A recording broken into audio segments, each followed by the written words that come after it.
Kwanza tunaanza na kumshukuru Mwenyezi Mungu kwa kweli tupo salama kabisa, na kitu kizuri kwamba wachezaji wetu wote wako vizuri kabisa. Maandalizi yamekwenda vizuri baada ya kuwa ligi imesimama, lakini baada ya kupata taarifa kwamba ligi inatakiwa endelee haraka sana, tuliweza kuanza maandalizi kwa ajili ya mchezo wetu wa kesho dhidi ya JKT. Najua haitakuwa mechi rahisi, hakuna mechi rahisi kati ya Simba na JKT. JKT ni timu ambayo huwa inatupa game ngumu sana, hasa tunapokutana nao na tunapokuwa katika uwanja wao wa nyumbani. Huaga mechi ni ngumu sana, lakini tumejipanga pamoja na ugumu wao, ubora wao wa kikosi na uzuri wao, tuhakikishe tunapata matokeo kwenye mchezo wa kesho, kwa sababu ni mechi muhimu kwetu sisi. Tuhakikishe tunapata alama 3, japokuwa zitakuwa sio rahisi, lakini inshallah kwa uwezo wa Allah tutaondoka na alama 3 kwenye mchezo wa kesho. Sawa, maswali kwa mwalimu. Kama nilivyokuambia awali, JKT sio timu rahisi, ni timu ngumu. Ina wachezaji wengi wazoefu, na kufikiri ni miongoni mwa timu ngumu kwenye ligi. Siku zote kama nilivyokuambia awali, JKT ni watu ambao wanatupa game ngumu sana tunapokutana nao. Kwa hiyo nafikiri ni mechi nyingine ambayo tunakutana nao kesho.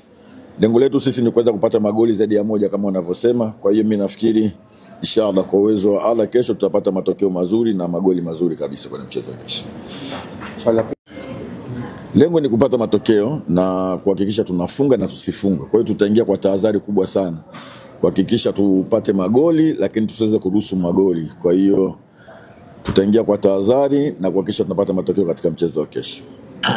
Sawa, swali la 3 na la mwisho. Ilisimama ghafla tu baada ya mechi za mwisho juu. Kwa hiyo athari ambayo tutakuwa tumepata sisi ni athari ambayo imemkuta mtu yoyote. Kwa hiyo mimi nafikiri haitaathiri sana kiufundi wala kitu chochote. Mimi nafikiri tuko tayari na tuko vizuri kwa ajili ya mchezo wa kesho. Sawa. Kubwa kama nilivyosema, cha kwanza lazima tufuate maelekezo ya mwalimu.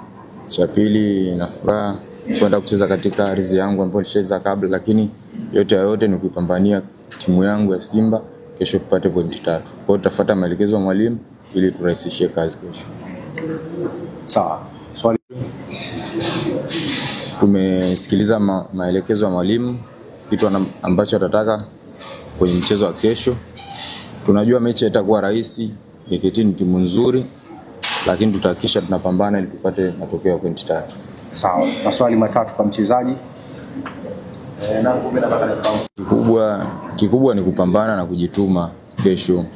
Kama nikipata nafasi, nitapambana nihakikishe timu yangu hairuhusu goli na tupate clean sheet kwa pamoja kama timu na idara yetu ya ulinzi.